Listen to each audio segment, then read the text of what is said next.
आज डोभाल से जुड़ी वो खबर दिखाता हूं जिस पर सबकी निगाहें बनी हुई। डोभाल का मकसद क्या है? क्या डोभाल बांग्लादेश और पाकिस्तान जैसी जो चुनौतियां हैं उस पर बाकी साजिश तो आपको पता ही है चल रही है उस रीजन के अंदर, जहां पर बांग्लादेश की बैंड तो ऑलरेडी बजी हुई है। अब देखिए, पहले तो बड़ा खुले में आके बहुत चीजें बोल जाते थे, लेकिन अब उतना दम भी नहीं रहा इनके अंदर कि ये चीजें ढंग से बोल भी सकें, क्योंकि देखिए अब जूते पड़ने जो शुरू हो रहे हैं वो कितना टाइम खाएंगे और कितना टाइम बचाएंगे। और मुझे भी इस चीज़ को गुजारी बात है, मैं भी इस चीज़ को मानता हूँ और मैं इसका क्रिटिक रहा हूँ कि अगर मुस्लिम नेशनलिज्म जो है वो एक इम्पॉर्टेंट चीज़ थी तो क्यों बांग्लादेश और पाकिस्तान जो है वो इकट्ठे नहीं रहे। लोगों ने यही कहा कि Myanmar army taken some part of Bangladesh in control, you might be familiar with Ajit Doval's game. सब तरफ से इस बात पर अजीत डोभाल साहब को बधाइयां मिलना शुरू हुई कि डोभाल साहब, आप कह रहे थे कि आप चाइना की यात्रा पर जाएंगे, यात्रा पर चाइना के गए, कह गए अराकान वालों को कि जाओ थोड़ा बांग्लादेश का टेक्नॉफ रीजन का टेक ऑफ कर दो। ट्रेंड आर्मी ने बांग्लादेश के 270 किलोमीटर के एरिया को कब्जे में कर लिया है। वहां पर बांग्लादेश की जितनी भी चौकियां थी तोड़ दी गई हैं और वहां पर कब्जा इनका आ गया है। आप ये समझ लीजिए, जब इनको ट्रेनिंग मिल जाएगी, हथियार मिल जाएंगे और सपोर्ट मिल जाएगा तो ये क्या कहर मचाने वाले हैं। बांग्लादेश को सबक सिखाना जरूरी था। देखिए, बड़ा क्लियर है कि इनको अभी प्रेशर फील हो रहा है और आपको पता चलेगा कि बांग्लादेश की तरफ से गुहार लगाई जा रही है अमेरिका की तरफ, सर बचाइए हमको, बचाइए, ये क्या हो रहा है हमारे साथ। तो कुछ लोग हैं भारत के अंदर जो बोलते हैं भाई Arakan army is associated with the Americans, बिल्कुल भी गलत है। और वो हिस्सा टेक ऑफ हुआ, इतने में ही बांग्लादेश बौखला गया कि हम तो सोच रहे थे कि जाकर ओडिशा लेंगे। बांग्लादेशियों को लगने लगा कि बयान दे दे करके वो युद्ध जीत सकते हैं। उन्हें लगने लगा था कि बयान वीर अगर बन गए तो भारतीय लोग हट जाएंगे। ये भूल गए थे कि ये तीनों की तिकड़ी जब बैठती है तो लगता है कि भाई भारत चुप रहेगा, भारत पीछे से आपको खाली कर देगा, और ये चीज बड़ा क्लियर इनको समझ में आनी चाहिए।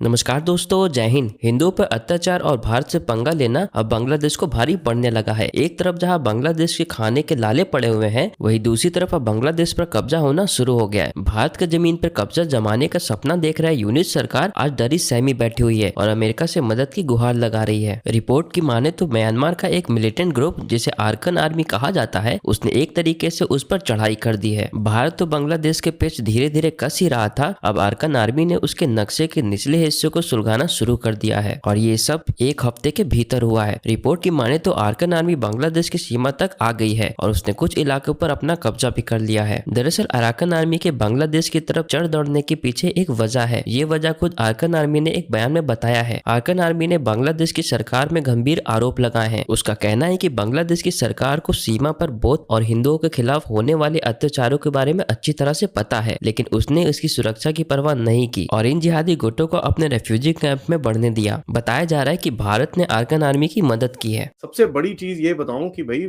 जिस तरह से चीजें चल रही हैं भारत के अंदर और भारत से जो एक्शन चल रहे हैं उनके ऊपर, उससे उसकी हालत और खराब होने वाली है। और यहां तक कि मैं बताऊं कि भाई अब तो पब्लिक में एडमिशन उसकी तरफ से आ गया है कि यार गड़बड़ हो गई है।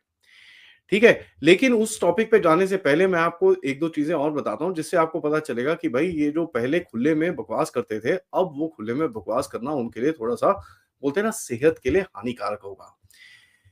इसके जो एक सो कॉल्ड एक स्टूडेंट एडवाइजर है जिसको लेके कहा गया था, वो अमेरिका गया था, जिसका नाम क्या है, महफूज आलम।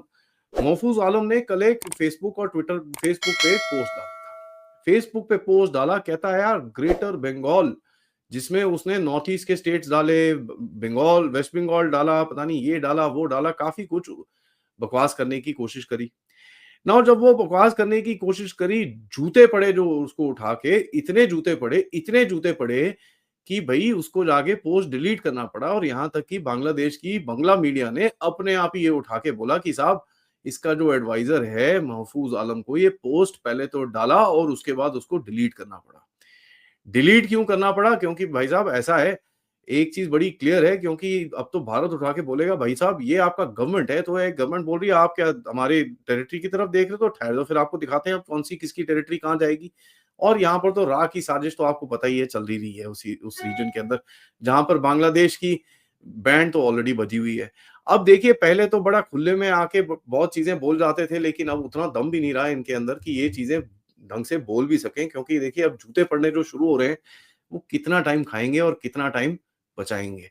बोलते हैं ना, जैसे हमारे जनरल नारायण बोलते हैं ना, नंगा नहाएगा क्या और निचोड़ेगा क्या। इनकी वही हालत है। रोज रोज पता चलता है कि भाई बांग्लादेश की एक और इंडस्ट्री का कबाड़ हो गया है।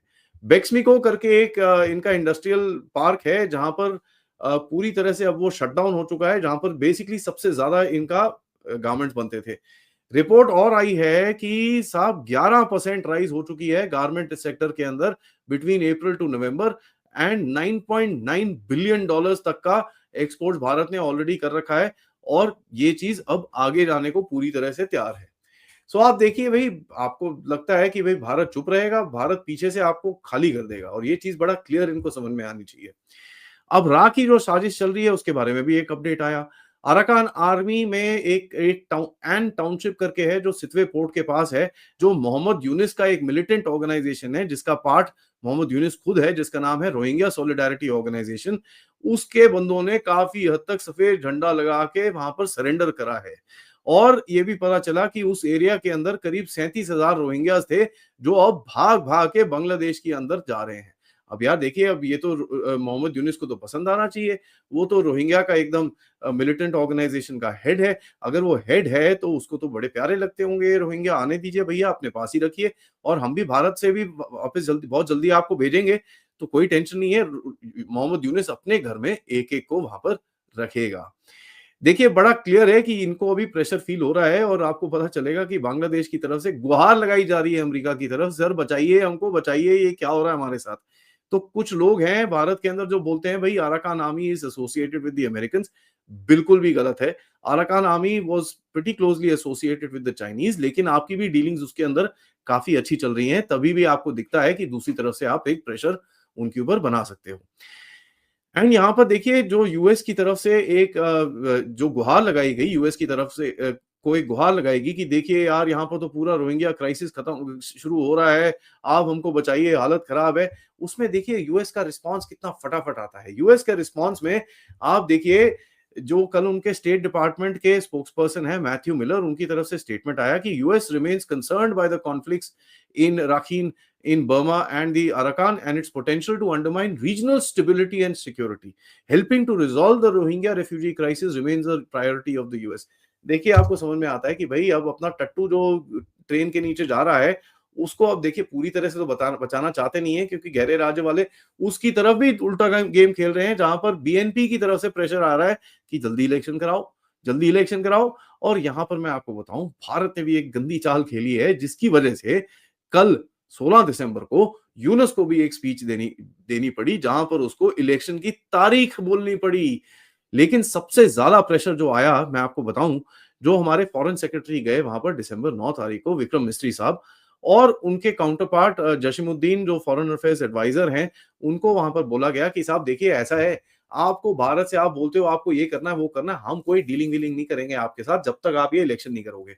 You have to hold elections, otherwise we are not dealing with you, और हम धीरे धीरे करके आपके पत्ते काटते रहेंगे। ये रहा तैकनॉफ रीजन बांग्लादेश का, जहां पर म्यांमार से निकली हुई अराकान आर्मी उसने कब्जा कर लिया है।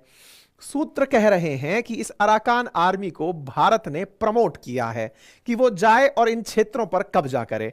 ये केवल इसलिए ताकि इन्हें यह एहसास दिलाया जाए कि बंगाल, उड़ीसा, पश्चिम बंगाल का ख्वाब देखना बंद करे और अपने क्षेत्र बचाए। लेकिन यह जो घटना घटित हुई, इस घटना को भारतीय लोगों ने डोवाल साहब की तारीफ कर करके सेलिब्रेट कर डाला। लोगों ने यही कहा कि Myanmar army taken some part of Bangladesh in control, you might be familiar with Ajit Doval's game. सब तरफ से इस बात पर अजीत डोवाल साहब को बधाइयां मिलना शुरू हुई कि डोवाल साहब, आप कह रहे थे कि आप चाइना की यात्रा पर जाएंगे, यात्रा पर चाइना के गए, कह गए अराकान वालों को कि जाओ थोड़ा बांग्लादेश का टेकनॉफ रीजन का टेक ऑफ कर दो, और वो हिस्सा टेक ऑफ हुआ। इतने में ही बांग्लादेश बौखला गया कि हम तो सोच रहे थे कि जाकर ओडिशा लेंगे। बांग्लादेशियों को लगने लगा कि बयान दे दे करके वो युद्ध जीत सकते हैं। उन्हें लगने लगा था कि बयान वीर अगर बन गए तो भारतीय लोग हट जाएंगे। ये भूल गए थे कि ये तीनों की तिकड़ी जब बैठती है तो श्रीलंका को पलटाकर भारत की गोदी में लाने वाला ये कलाकार, ये पाकिस्तान की, ये चाइना की यात्रा पर जाकर के अराकान आर्मी को भड़काकर बांग्लादेश का टेकनॉफ का टेक ऑफ कराने वाला कलाकार, जब तीनों बैठकर चर्चा कर रहे होंगे तो यार ये केवल रमी पत्ती तो नहीं खेल रहे हो।